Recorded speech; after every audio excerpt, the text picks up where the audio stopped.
It's the best forgotten radio show, based on the work of Damon Runyon, one of America's greatest storytellers. His Broadway stories of gangsters, operators, and bandits are famous. This is Famous Stories. I am John Henderson. Coming up, we will hear the story Tight Shoes from the golden age of radio. But first, let us take a look at another version of that same story. In 1941, Broderick Crawford appeared in his first of 4 Damon Runyon roles, the movie Tight Shoes. But for the radio adaptation the following year, up-and-coming comedian Red Skelton took the role. This is Red Skelton. And starring with him, Lucille Ball and George Tobias in Universal Pictures' slap-happy comedy Tight Shoes. Now, at one time, I'm a prosperous, respected citizen who's the biggest gambler in town. Now, on this particular day I'm mentioning, I'm in my warehouse looking over a new shipment of slot machines. 2 lemons and an egg. Boss, why do you play the machines? You know they're crooked. Quiet, Blutch. 2 eggs and a lemon. Well, I'll try one more. Don't these things ever pay off? You know they don't, boss. That's how we make our living. Yeah, we'll fix up one that does pay off. I gotta have some fun out of life. But gee, boss, they're your machines. All you get back is your own money. Can't you leave no illusions, Butch? Okay, boss, okay. We'll fix it up. Relax. We better get started for the races. Yeah, all right. Hey, but there's one thing we gotta do before we go to the races. What's that? We gotta buy a shoe store. A shoe store? Yeah. I gotta get a shoe store. I got it all figured out. Now, the district attorney's making things hot. All the gambling dives are closed. Am I right? You're always right, boss. There's only one ward we can still operate in. Councilman Honest John Beebe. You beat me to it. Well, now, like I'm saying, we open up the new place tonight. I already got it picked out. In the front, we sell shoes, and in the back, we sell game of chance. We better get started. Yeah, wait a minute. I'm gonna try this once more. More lemons. I ain't going to no race. My luck's no good today. Look, boss, I fixed those machines myself. It's not got nothing to do with luck. Sometimes they gotta pay off. Now, these machines, nobody can win. Look, boss, I'll put in a quarter myself. Now, watch. Yeah.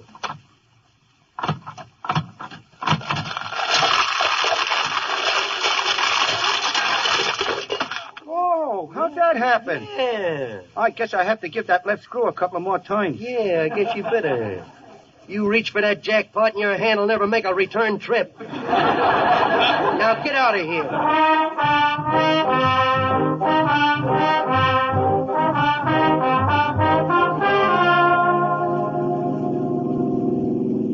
I'm sorry I was late, Sybil. Guess what I got for you today? I went down and got you. Not a nasty old diamond bracelet. Yeah. But, of course, you won't be able to wear it in public for a while. Why not? Well, I got it out of a hot iron claw machine. Oh, I don't know. Here I am, the biggest star on Broadway, and I run around with a slug like you. Oh, I'm off my onion for you, sweet pea. Or maybe it's only gas pushing up around me heart. Don't kid me. It's just my shape. Nah, don't you kid me. Shape ain't everything in life. My mama done told me. Hey, Swifty, you better drive slower. We don't want to have any trouble with the cops. No, I think they still sort me for throwing that body in that vacant lot. Well, they're right. You shouldn't have done it. Yeah, I shouldn't have, I know. But it was dark. I didn't see that no dumping sign. Here now is another radio adaptation of the original story from the syndicated series called The Damon Runyon Theater, which first aired July 31st, 1949.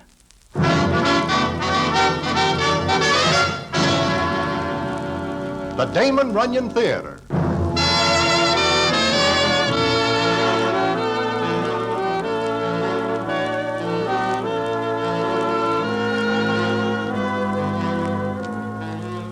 Once again, the Damon Runyon Theater brings you another story by the master storyteller, Damon Runyon. And this one, Tight Shoes. And to tell it to you, here is Broadway. Thanks. All this begins because Rupert Salsinger is a very conscientious character. I remember that it starts of an evening in Bilby's shoe store, which is on Broadway near Mindy's. Things are quiet until in walks Corky Lambert and 3 of his boys. For a second, Corky just stands there looking around. Then he yells, That's the guy, boys. Toss them around a little. Break them apart. Hey, wait a minute. What did I do? Mr. Lambert, what is it? What's wrong? Bilby, look at my feet. Why, you're not wearing shoes. Shoes? Here, look. That lame-brained clerk of yours sold me these this morning before I got to the track. Look at them. But I don't see anything wrong with him. Look, I'll talk to you later after my boys wreck your clerk and your store. Please, tell me what's wrong. Mr. Bilby, I sold him what he asked for. You sell me tight shoes. They kill me. I get to the track and my feet hurt, and what happens? It takes my mind off the horses and I drop $1,000. I tell you, I sold you 8.5, the size you asked for. Then my feet hurt me so bad I have a few harsh words with my doll and she bangs me over the head with a hard object. Look, Mr. Lambert, I'll fix it up. I'll exchange the shoes. I'll fire this nitwit of a clerk. You will? Yes, I promise. Only please don't wreck my store. I got nothing against you, Bilby. When you sell me shoes, they fit. But these... Oh, I swear, you asked for 8.5. Look inside. That's the size of those shoes. Shut up. Mr. Lambert, I assure you, look, take any pair in the place, free. Take 10 pairs. All I want is that this clerk should be flattened. I'll fire him right away now, please. Okay, Bilby. But if I come in here again and see that kiss of his, so help me, I'll tear this place apart. Come on, boys. Let's go. Okay. You dope. You sap. Mr. Bilby, I sold him 8.5 like he asked for. He takes a size 11. Then why did he ask? Put 11s on his feet and tell him they're 8.5. How was I to know that? You know it now, but it won't do you any good, because from now on, you don't work here. But the job, I need it, Mr. Get out. Get out. And if you so much as pass here on the other side of the street, I'll shoot you.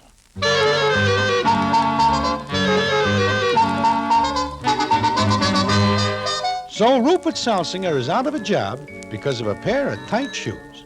And that's not the whole thing, which ends up very strange indeed.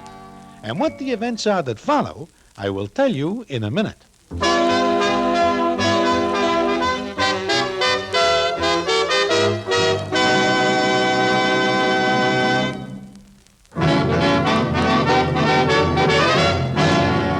And now, back to the Damon Runyon Theater and the famous story, Tight Shoes.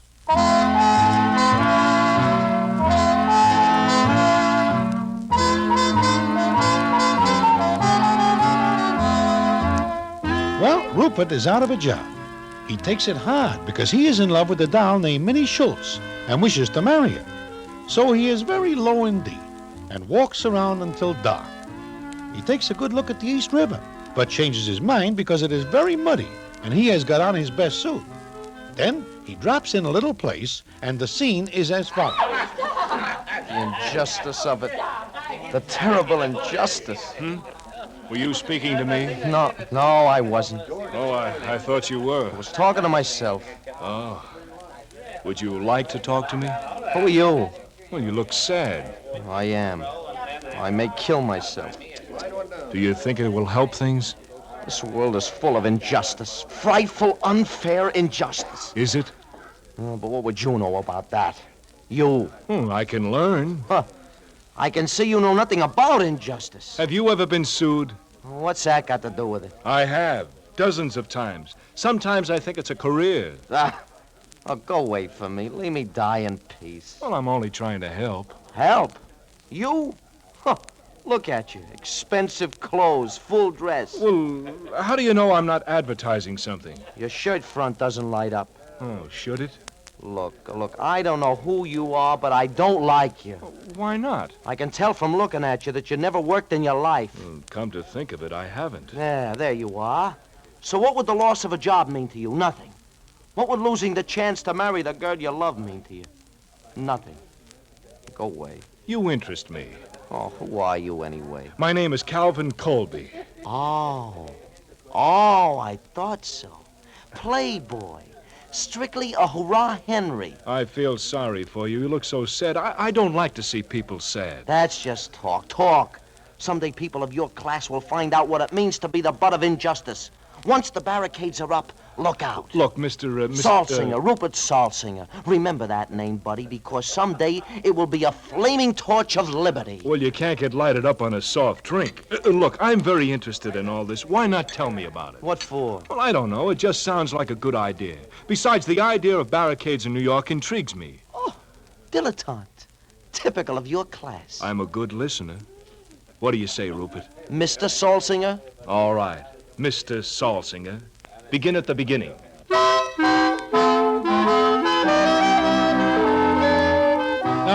this Calvin Colby is strictly a hurrah Henry like Rupert says, he is nevertheless a nice guy. So Rupert tells him the story. And when he finishes, Calvin says, Ropey, that is undoubtedly the saddest story I've ever heard. Not only that, but I'll lose many. Yes, you'll lose many. Oh, the bitter injustice. Cal, what'll I do? Ropey, we'll do something. Minnie is so wonderful. Have you got a girl? Oh, lots of them. But they all turn out to be plaintiffs.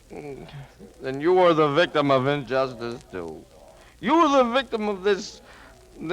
I certainly am. We should rise against the injustice. Carry a sort of liberty down Broadway. Make it Fifth Avenue. I live up that way. Cal. What, Rupee? What can I do?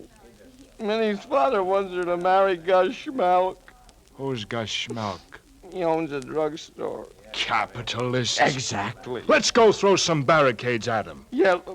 Oh, but you're all dressed up. You had someplace to go. Oh, yes, I forgot now. But even if I could remember, you'd come first. We must right this wrong. We must carry something or other down Broadway.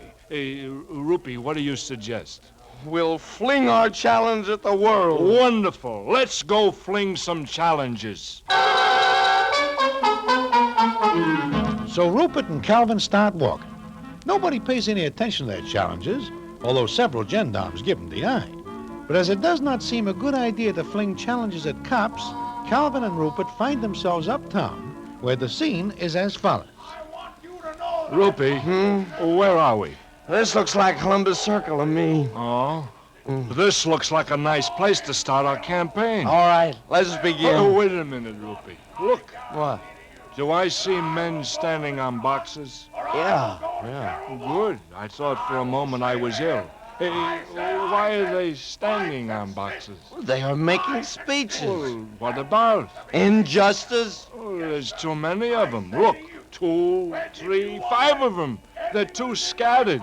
What they need is the centralization of ideas. They need the strong guiding hand of an organizer, one man to speak for them all. You are absolutely right. And my father always says organization is the greatest thing in the world. You must meet my father someday. And my mother. They're my parents. Sheer coincidence. Don't let it worry you. Rupert, I have a wonderful idea. Get me a soapbox. Why? I'll tell the world about the great wrong done to you. Here, help me up on this bench. Oh, wonderful. Up you go. That's Up it. you go. Now we'll go to work. Here you are, ladies and gentlemen. Here you are. Step this way. I have something to say. Rupert, drum up some business. Oh, sure. People! Comrades! Here's your leader! Step up and listen to him! And what are we giving away? Nothing! Step up! Step up! Step up! Step up! Listen to the truth! I speak against the injustice of the world. I speak of my friend here, this downtrodden man who, because he needed a pair of shoes, was thrown out of a job and cast from society. Here! What? Here! Oh. Never in my life have I been so disturbed by such a wrong. Look at my friend. He has no shoes. And what's he got on his feet? I'm glad you asked that, friend. What has he got on his feet? Shackles. He has given the best years of his life to his employer. Now that employer thrown him aside like an old shoe. Yes, an old shoe. Here! Come on. Thank you. Now what shall we do to right this wrong? I say on to Bilby's shoe store. On to Bilby's. On to Bilby's! The symbol of man's inhumanity to man!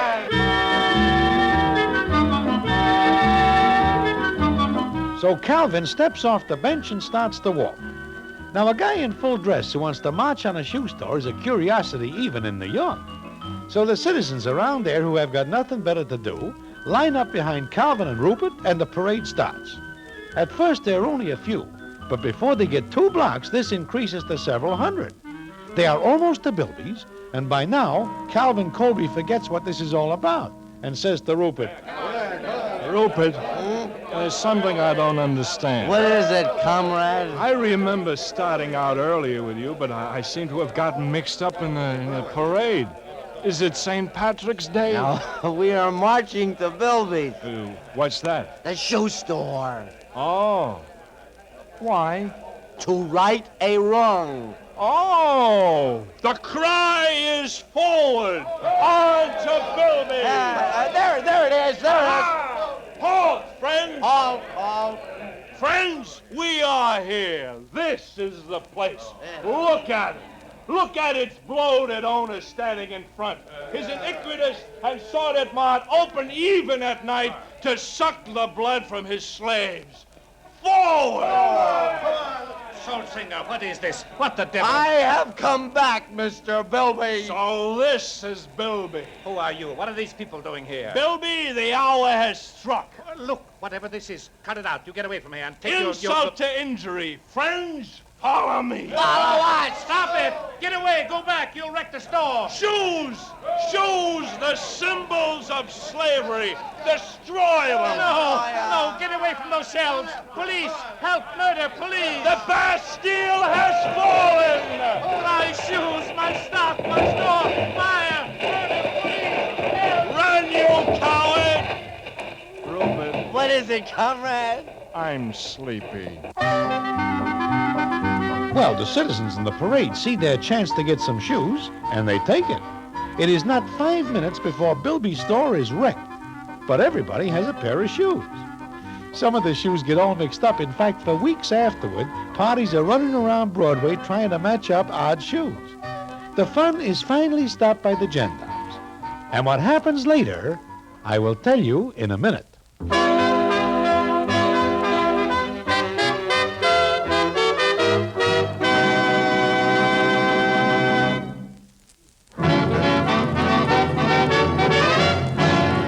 And now, back to the Damon Runyon Theater and the famous story, Tight Shoes.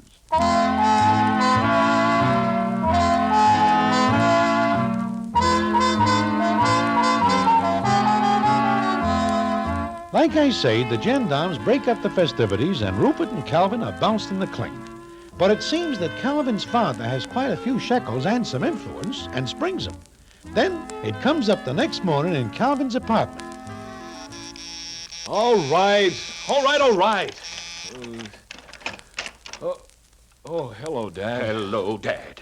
Calvin, this is the last straw. I put up with your nonsense and playboy tactics for the last time. Why, what did I do? Do? Have you read the papers? Well, I will as soon as I can focus my eyes. Why? Why? I waded through 100 reporters in the lobby downstairs, grabbing my coat, asking me for a statement on social justice. Oh? What social justice? Do you know what you did last night? Vaguely. Your mother has had to leave for the Catskills, and she hates the Catskills. Well, I'm sorry, Dad, but Look I don't here. know. It says, strange as it may seem, one of the town's most glamorous playboys, Calvin Colby, ended up last night in a new role, that of a thinker. Calvin, what the devil do you mean by becoming a thinker? Please, Dad, I guess This is the last straw. Hello. Who in the name? Who is that? Good morning. Oh, that's Rupert Salsinger. Oh, your friend of last night. Oh, I feel awful. Rupert, this is Father. Dad, this is Rupert Salsinger.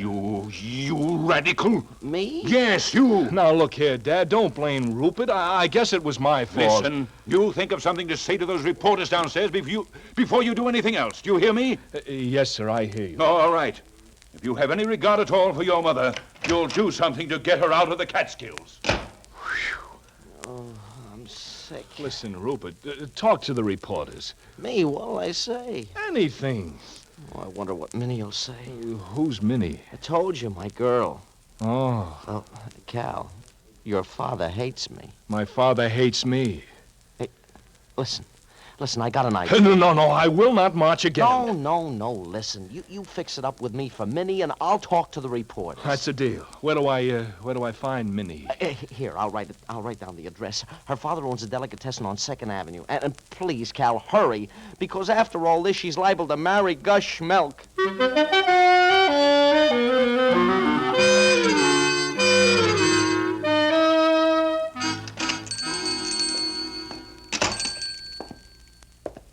Yes, sir. May I help you?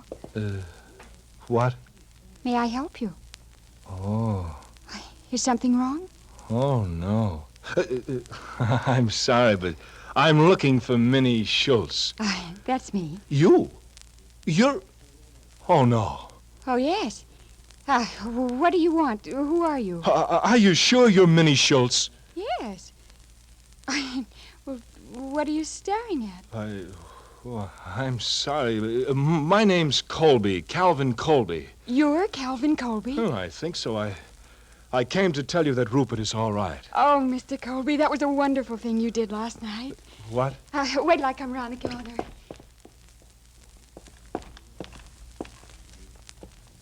The rest of you matches. What? Nothing, but... will you swear you're Minnie Schultz? Is there anything wrong? Wrong. Nothing that 5 million more of you wouldn't cure. What? Rupert's all right. Oh, he's with you? At my apartment. Oh. Well, that's what I came to tell you. I guess I'll be going now. Oh, wait. Yes? I read all about it in the papers. It was wonderful for a man like you, with all your money and position to fight for Rupert and other people. But you see, I really didn't do anything. I was... Oh, and you're modest. Modest? Well, most people in your position wouldn't even look twice at Rupert. They wouldn't care. But you actually... What was wonderful. You really think so? Yes. Yes, I do. How is Gus Schmelk? Why? Just thought I'd ask. Are you going ahead with your work? My work? Well, you're not going to stop now. Why, everyone's talking about you. How you changed overnight from being a Playboy? Yes. Into a wonderful person. Look, Miss Schultz, Please, call me Minnie. Yes, Minnie. Well, look, I have to tell you that... Yes? What are you going to tell me? You really think it was wonderful? Splendid. And you think I'm wonderful, too? You say Rupert's all right? Just fine. Why didn't he come to see me? Well, he had to talk to some reporters. Oh. So I came instead. I'm glad you did. You are? Why? Did you want anything else, Mr. Colby? Calvin? We have some nice bologna. $1 worth. That's a lot. Make it $5 worth. Why? Are you giving a party? Oh, no. It'll take you longer to slice that much.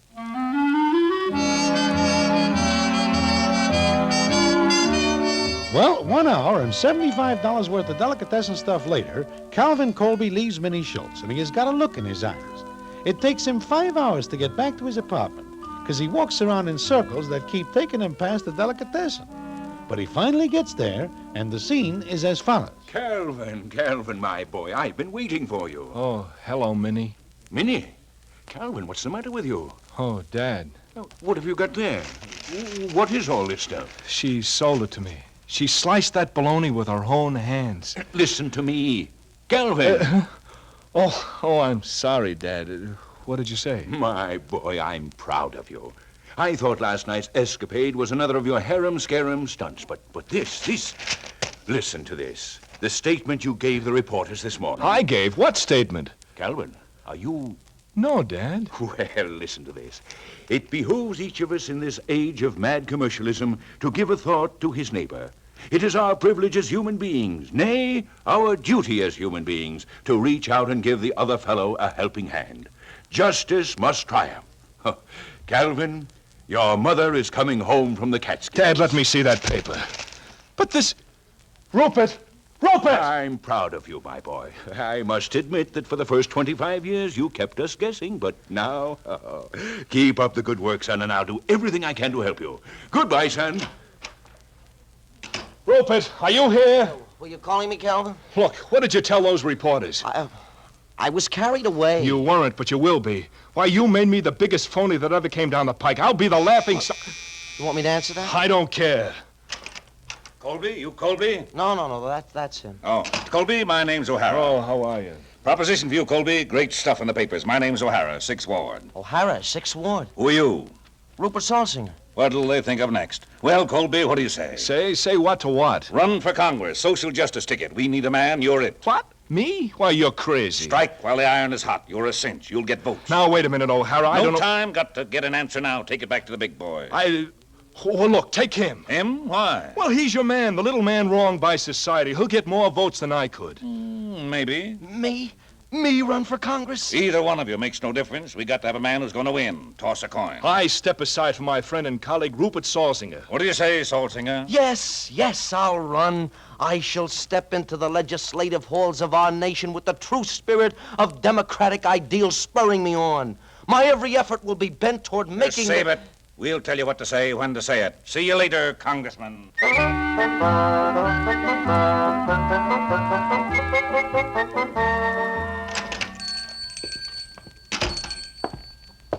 Yes, sir. May I be... Oh, hello. Hello, Minnie. How are you, Calvin? Oh, fine. How's Rupert? Oh, he's busy, but he said to tell you he'll be down to see you the first chance he gets. I haven't seen him in 2 weeks. Well, Minnie, you know how it is. One thing and another. Uh-huh. I know how it is. But I'm sure that when he gets straightened around, he thinks about you a lot. Sure. You love him, Minnie? I promised him I'd wait for him until he got a good job. He never did have much. I always felt sorry for him. I see. Minnie. What? Nothing. What were you going to say? Nothing, honestly. Oh. Looks like it's going to rain. Uh-huh. Looks like a storm. With lightning and thunder. Uh-huh.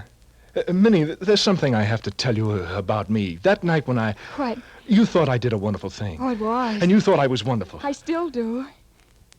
Okay. Well, I guess I'll be going. I've got some things to do, and it's hard to get a cab when it rains. Well, say hello to Rupert for me, will you? Sure. See you later. Well, that is that. It seems Minnie will not tell Calvin that she is in love with him, and he will not tell her because of Rupert. Anyway, he gets back to his apartment, where Rupert is still staying, and the scene is as follows. Oh, Cal, I'm so glad you're back. Why, what's the matter? Minnie phoned. She said she won't wait any longer. She won't? No. She won't? She'll give me a half hour to get down there, Calvin. I gotta get dressed. Help me. Well, sure. I'll never get a cab in this weather. Well, take the subway to 2nd Avenue. Walk over from there. Yeah. Oh, my shoes. Where are my shoes? Oh, where did you take them off? No, I remember now. I sent them out to be fixed. Calvin, I haven't got any shoes. I can't go out without shoes. Well, send for some.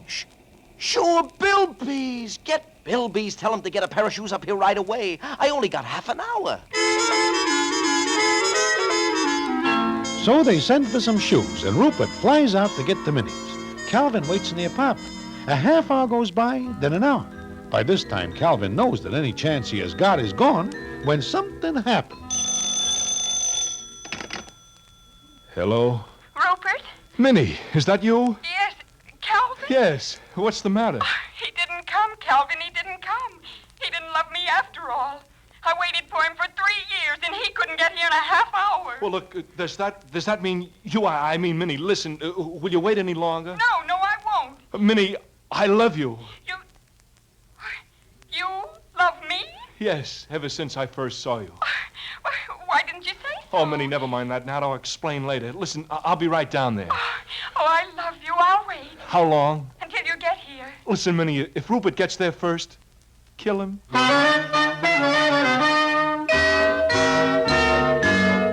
Well, Rupert does not get there, but Calvin does. And he is very happy now, married to Minnie, and managing the Schultz-Colby chain of delicatessen stores. Rupert is a congressman and marries a wealthy widow. However, I often wonder why he does not get to Minnie's on time. Well, I find out later.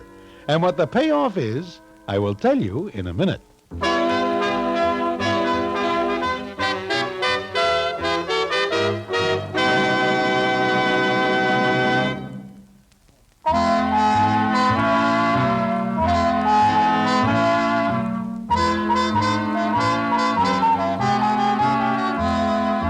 Like I say, I often wonder why it is Rupert does not get to Minnie's in time. I find out one day when I go into Bilby's shoe store to buy myself a pair of kicks. Old man Bilby puts a pair on my feet and says... There. How's that Broadway?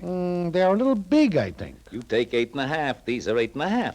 You should have a little room at the toes. There's nothing worse than tight shoes. Yeah, I guess you are right. I will take these. No, sir, nothing worse than tight shoes. For some people. Huh? For some people? I remember the time I saw a man sitting on the curbstone in agony because he couldn't walk. He was in a hurry to get someplace, too. Oh? Who is that? I got even with him for wrecking my store. Wait a minute. Do you by any chance mean Congressman Rupert Saltzinger? I sure do. He had to have a pair of shoes fast once, so I sent him a pair. Took them up myself. They felt all right at first, but after you walk a block in a pair of shoes a size too small, well, yes, sir, he walked as far as he could, then couldn't take another step. Yep, ain't nothing worse than tight shoes.